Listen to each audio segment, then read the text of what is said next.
The Equipment Locations and Equipment Templates special feature webinar will dive into the two new capabilities of creating equipment locations and creating equipment templates.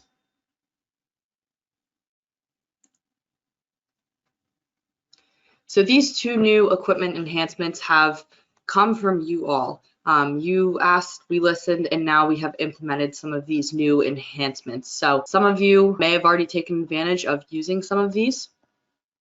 The equipment locations, this capability now allows you to associate a location with a piece of equipment. And then the equipment templates, we have had this capability previously, but it was only for the RadResponder site administrators. So no user could create their own templates, but we now have allowed organization level equipment managers to create their own templates. That way, it eases the use of your equipment creation process. So since these are two new features, they're not necessarily related, but they both have to do with equipment. So I'm going to start with the equipment locations and then dive into the equipment templates after. The equipment location feature now gives you the ability to associate a location with the piece of equipment. This allows you to have better inventory tracking and documentation of the location history of your equipment items. And similar to how equipment and maintenance currently work, these locations are created and managed at the organization level only. And as far as roles go, you must have at least the equipment manager role to create and manage equipment locations. So first, to create these locations, you're going to open up the details view in your organization space. And if you scroll down, you'll see a new section titled Equipment Locations. And this is where you'll see all the existing equipment locations. So for most of you, I would assume, since this is newer, it may not have any records yet, but this is where you'll see both active and inactive. And I'll explain the difference in just a bit.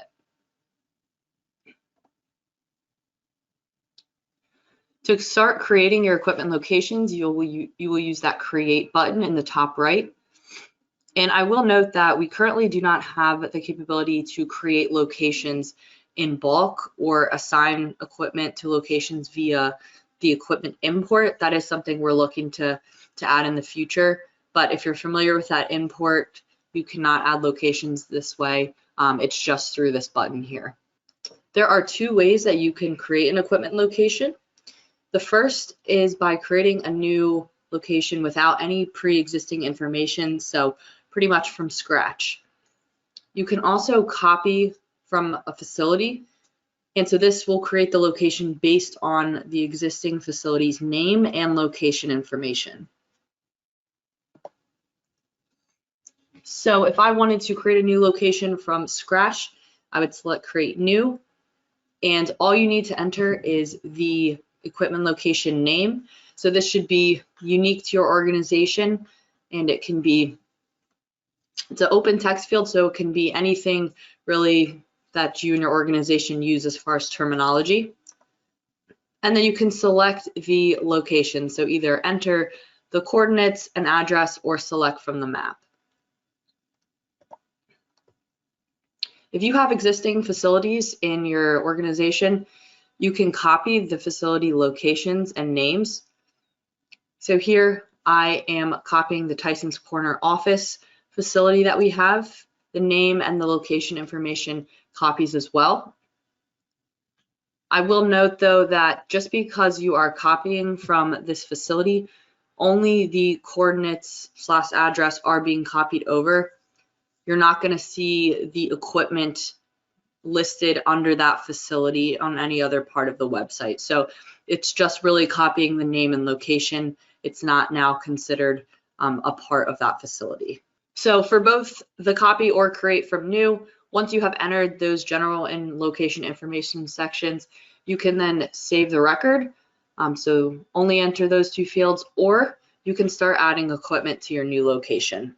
So there is a section, and again, it's optional, and it's titled Available Organization Equipment. Here you will see all of the equipment your organization owns. as well as the current location will be listed if applicable.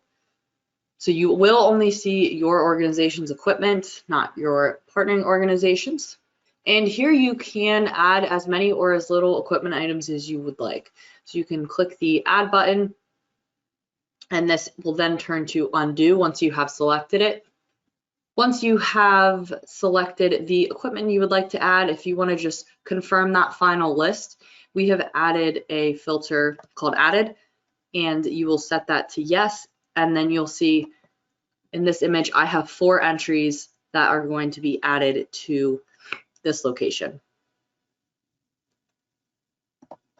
And then once you have added all the intended items, you will click save, and your new location will be saved along with the equipment associated with it. So here is just a quick video run through of a user adding equipment.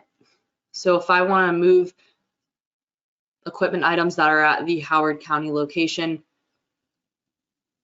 I can select those ones and then save. It's letting me know I have 2 pieces of equipment that are currently assigned to another location. Am I sure that I want to move these? And then you can click yes or no if that was a mistake. So now once I have created an equipment location, now I can look to manage my other locations, move equipment around. So in that same equipment locations section, that's where I'll see all of the locations again. It'll have my coordinates or address and the equipment count, so the number of equipment items I have at that location.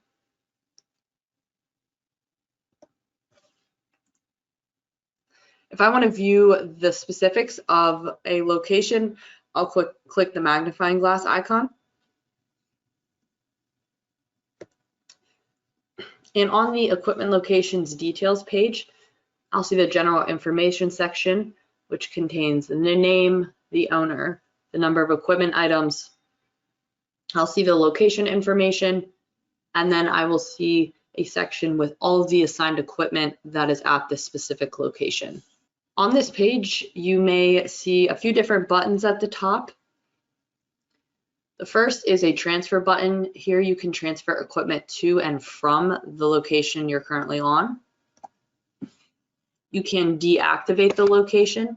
So if a facility, for example, has shut down, you no longer have any equipment stored there, you can deactivate it. This will not delete it though. And then you will see an edit button, and it could be grayed in, meaning you are not able to actually edit it. You can only edit it if you are in the grace period. So I'm sure some of you are asking, what is the grace period? How long is that? When you create an equipment location, there is a 48-hour grace period that you are allowed to edit the equipment location details. And so once this grace period's over, the equipment location is considered locked, and you will not be able to edit the location anymore. And if you're unsure or forgot what this means, if you hover over the locked icon, it'll let you know this equipment location's editing capability was disabled on this date for auditing purposes. And just to note, if a location is locked, you can still continuously add equipment to this location. It just prohibits you from editing the location information, such as where it's actually located. And this is just to ensure that the location history is accurate and you're not just consistently changing one location. You want to be able to see its history, so we do lock it after 48 hours. If you are within the 48-hour grace period of creating an equipment location, you can edit or delete the location. So here there will be a warning banner that alerts you of the upcoming locking date and time, and it now will say unlocked.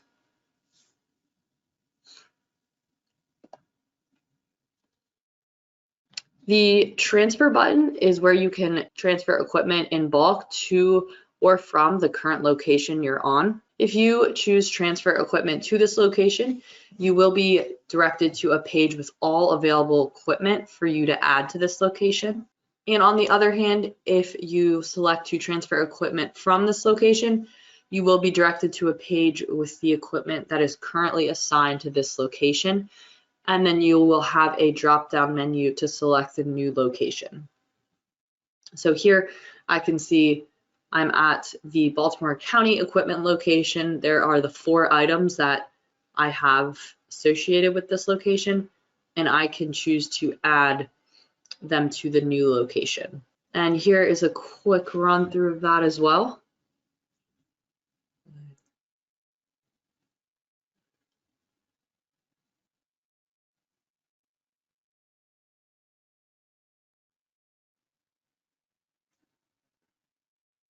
And let me go through that one more time. So here I'm selecting a different location. It tells me the coordinates. I want to move those 2 equipment items. I will save it.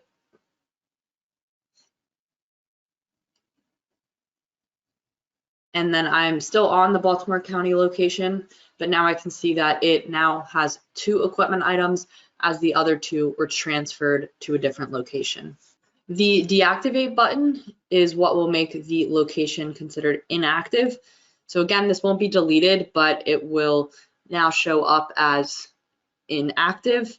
And we will note that you can always activate the location again at any later time. So just because you deactivate it, if it then becomes in use again, you can always reactivate it. To view the inactive equipment locations, you will toggle over to the inactive tab under the equipment location section, and it will let you know that these have been deactivated, but they can be reactivated. So now taking a look at viewing the equipment locations. So with the addition of the equipment location fields, you can now view the equipment location history as well as its current location. So to view a single equipment item's information, you'll go to the equipment tab in the organization space. And then again, this view will seem very similar. You'll see all of your organization's equipment, but you will see a new column for the current location. To view a single item, you will click the magnifying glass icon. On the equipment details page, if you scroll down, you'll see a new section called location. And this is where you'll see 2 different tabs for current location and location history. You'll also see the option to remove the item from the location or change the location. The remove button will allow you to remove the equipment item from its currently assigned location. So there's no transfer involved this time, it's just removing it from the currently assigned location. The change location button, this allows you to transfer it to a different location. It'll open up a modal where you can select from an existing location, or if you want to create a new location, we do give you that option as well. If you toggle over to the location history tab, this will give you all of the locations that the equipment item has been associated with in the past. So here I can see the assigned date, the unassigned date, and who was responsible for making this change. So this equipment item here was reassigned to the Carroll County location on May 10th, and it was added to the Baltimore location on February 4th. So that wraps up the equipment location portion. I'm now going to be switching gears a bit to the equipment templates. Some of you may be aware of the equipment templates that we've had in the past. Like I said, these could previously only be created by the CBRNResponder site administrators as network-wide templates. We have added now the capability for organizations to create their own equipment templates for more efficient equipment creation. And just as the equipment location feature was, this is a feature that is only created and managed at the organization level. And then you must have at least the equipment manager role to create an equipment template. So to create an equipment template, you'll again be in the organization space, and we have an equipment dropdown from the side menu, and you should see a new equipment templates page. On that page, you will see all of the equipment templates that your organization owns. So again, for most of you, this may be blank since this is newer, but once you start creating equipment templates, they will start populating here. I will note again, the organization templates are only templates that your organization owns. You're not going to see any of your partnering organizations templates. These are just going to be ones that you own. You can open the filters at the top to view equipment templates for specific types, or you can choose to view network-wide templates. If you're not sure what network-wide means, this means that it is available to the entire CBRNResponder network for use, which is over 11,000 users. So again, these are ones that we create. We don't want organizations to create ones that are network-wide just to maintain that privacy of their organization. So now you can only create ones that are just for your organization. So to actually create the template, you will use the Create Equipment Template dropdown. And there are two different ways that you can go about creating a template. The first is create from new. So again, creating from scratch, you'll enter all the information, or you can copy from an existing equipment item. If you choose to create from scratch, you will enter the general information of the template. So name, your organization will automatically be the one that you're currently in. You can enter the manufacturer, model, and then an optional description. So from there, once you select an equipment type tag, additional fields will appear for you to enter. So I'll go back. Here I have a warning message that there's not been any assigned equipment types. But then once I do that here, I see that there are additional equipment detail fields that appeared. So depending on the type that you select, you may see different fields. On the left, I have selected a meter as my equipment type. So the fields I see are surface area, background, window orientation. And then on the right, I have selected a gas meter. So I'm seeing fields that pertain to the gas meter, flow rate, temperature. So no fields are always going to be the same. It's going to depend on what you select. If you choose to go the other route and copy from an existing equipment item, a mode will appear where you can search through your organization's equipment and use that as the template. So you can start typing in and you'll be able to select. The search is matched against manufacturer, model, serial or property number, or nickname. So if you start typing any of those, the list will begin to populate with your equipment items.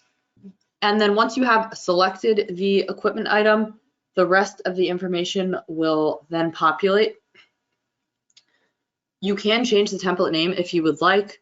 So here, for example, I'd probably want to remove the SN, the serial number 10012, because that was for that specific item. So I may just want to call it Ludlam 12. That way, when I'm creating new equipment from this template, it will not carry over that same number. And for both the creating from scratch or copying from template, once you filled out your fields, you will save your template and be brought to the equipment template details page. So on this page, you can manage different details. So for example, I'm looking at a probe here. So this is a radiological piece of equipment. So the sections I'm seeing are units, nucleotide efficiencies, and default efficiencies. I can manage these from this page. That way, when I do use this equipment template, those factors will copy over to that equipment item as well. And again, depending on the equipment type you select, so if I select a gas meter, these fields would be different, but you can establish them here. That way, when you create your equipment, it'll easily copy over for you. So once you have them created, you can now actually use them. And there are a few different ways you can create equipment items using the templates in a bulk import, or you can go through the Create Equipment button. So first, I'm going to create a single equipment item using the Create Equipment and Create from Template button. So on this page, I'll see the template field, and there I'll be able to select the template that I would like to use.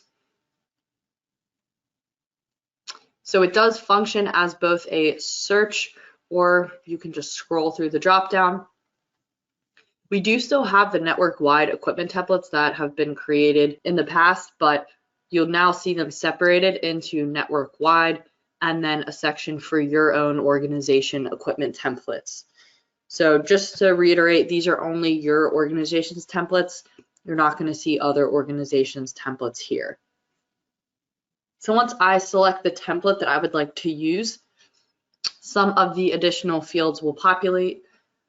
So the manufacturer, model, and type have populated for me.